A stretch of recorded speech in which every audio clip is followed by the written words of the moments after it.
যারা ভিডিও দেখছেন এই মুহূর্তে আমি হাতিয়ায় আছি, দেখেন কি পরিমাণ ধান এখানে চাষ হয়। এই খেরের পাল্লা গুলা দেখলে বোঝা যায়। আমি ময়মনসিংহের পোল্লা, এই জন্য বললাম এটাকে বলা হয় খেরের পাল্লা। আপনার এলাকায় আপনি যদি কুমিল্লা, বরিশাল বা রংপুর থেকে দেখেন এই বিষয়টাকে, এই জিনিসটাকে কি বলা হয়?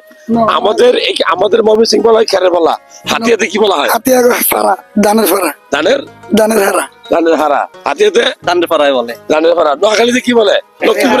লক্ষ্মীপুরে কি বলে? খেরের হারা।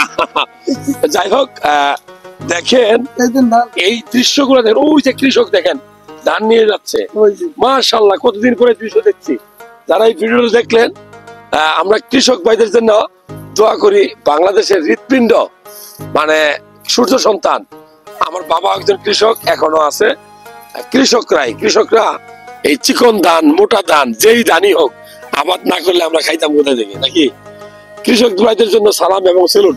যারা আমার ভিডিও দেখেন আর যারা হাতিয়া থেকে ভিডিও দেখেন, সবাইকে ভালোবাসা জানাচ্ছি। আমি এই মুহূর্তে হাতিয়াতে আছি, ধান ক্ষেতের মাঝখানে। এই জায়গাটার নাম কি? বাংলা বাজার।